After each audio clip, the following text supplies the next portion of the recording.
Alright, how's everybody doing? This is Chad and Michaela. So, as you know, some people live a long ways away and from each other, and this is online class. So, you're going to have to bear with me because I'm the voice on this video. Michaela did a great job giving me some feedback on this. She's with her husband on an internship, which is pretty great. So, let's go ahead and get started here. Sensory losses and impairments. Sensory losses and impairments are pretty interesting. Sorry about the little shaking in the background there. Trying to do our best for this video. But it includes a spectrum of visual and audio impairments. Some other things as causes of visual impairments include genetics, a little bit of physical trauma, infection, premature birth, oxygen problems, and a little bit of eye problems. Causes of hearing impairments include genetics, abnormalities, drug use, prescription use, infections, premature birth, and so on. Just loud noises can cause an ear problem. I want to talk a little bit about the ear problem. I don't know if this is alright, but back when I was a little kid, I had a lot of trouble with my ears, and I ended up having 4 sets of tubes in my ears, and now I have a partial implant in my ear for hearing aids, and I also wear glasses. I got into the refereeing world, so I guess the joke of a referee world is if you're blind and deaf, you must be a ref. So I thought I'd give a little joke in there. But in all seriousness, sensory impairments of like all of this stuff going on, the hearing as well as vision and some other impairments. It's hard. It's hard to live with, but we're able to get through it. So here we go. Some hidden impairments are hard of hearing. People who are hard of hearing find it challenging to understand speech with or without hearing aids. I totally agree with this point here. When I had 4 sets of tubes when I was 4 years old, I started experiencing quite a bit of changes in my life. Some of the things that I've experienced in my life were my voice is really low. And it's not because I'm from Idaho or anything. It's just I can only hear low voices. And so when I'm able to talk, I want to hear my voice, and that low spectrum is something that I can hear. Now, when I'm with, nothing against ladies or nothing against little kids, but the high pitch, I can't hear that. So I thought that was interesting. Deafness, or people who are deaf cannot understand speech without hearing aids.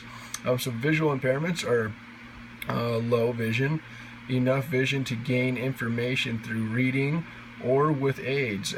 Blindness, legal blindness is less than 2200 or field of vision that is 20 degrees. Some educational definitions are must use braille or some other things to understand or to learn. Okay, so some characteristics. Some students with either visual or hearing impairments range intellectual ability similar to that of peers. So we're generally behind peers academically. So just with this, I kind of felt like I was in a way. I mean, I just couldn't hear. So like when even when I'm up here on campus, I've got to sit close to the front of the room so I can hear the professor, or I got to really put a speaker in my computer to hear all like the podcasts and everything. So it's pretty interesting. And they're less socially mature. I do agree with that, but I feel like I'm pretty outgoing. Students with audio impairments are poor speech product, and students with visual impairments unable to use nonverbal cues or visual imagery, difficult in spatial information. So, I think that this is really cool information. Some strategies for supporting students, or just, anybody. We could put clients up there for impairments, or, I thought that this was interesting because we are students, but we should refer to an audio list, so that's somebody to help you out. Students varying needs of support. Students with profound hearing loss usually need an interpreter. I have an interpreter sometimes to take notes for me because I can't hear that well, and it's pretty interesting.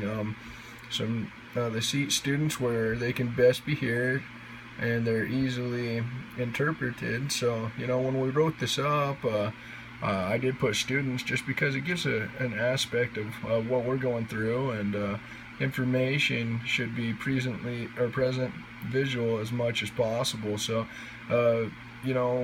that's why I do alright, is because I can see it. They have bright lighting, so students can easily see the visual clues, and students work with others. So, yeah. Some strategies for supporting students with visual impairments are students with low vision simply modify or have modifications such as printed larger material. They use seating arrangements so that they can see. People that are blind use braille, audio books, and so forth, and they adapt to material, and it's pretty neat. Individuals and all students, or they include all students in the classroom activities, and they help increase students' level of activity. So this helps us out, right? Some management for all of us, or visual impairment should be allowed to move around the class and to see what's best. Visual impairments need to know where things are in the classroom. So, when you get into a classroom, a client or a student that you have, you need to show them this stuff so that they understand where stuff is, and just have a comfortable surrounding for them. It is important to use appropriate seating and make sure the classroom's free of hazards, and teachers should think ahead of how to adapt their lesson for the students or the clients. Alright, so assistive technology for anybody that has visual impairments or low vision aids, magnifiers, closed current television, and some monoculars. So these help people out with this stuff, and some braille printers and speech inputs, outputs devices, and computer training, just so you can be able to see. Some social emotional considerations. So this is some considerations of what they may be going through. They may feel socially isolated. They may think that nobody cares about their social needs. Some of the students could be with the teachers have emotional development. Teachers should be able to talk to students about their students' concerns. Teachers need to have a system that allows a student to signal to the teacher when they need to talk. I mean, for example, I think it's really cool with the online class. We have the option of pushing the button to raise our hand for help, or to ask Brother Benson what's going on. I think that's way cool. And I think this is really cool information, and I hope that you guys really enjoyed our presentation. If you guys need our PowerPoint, it will be up. It was way fun to work with these sensory and losses and these impairments. If you have any questions, do let us know. Continue to do well in school. I know we're almost there towards the end of school, and having a great time with everything there. Continue to work hard and keep striving on. I just want to give another shout out to Michaela for helping me out with this.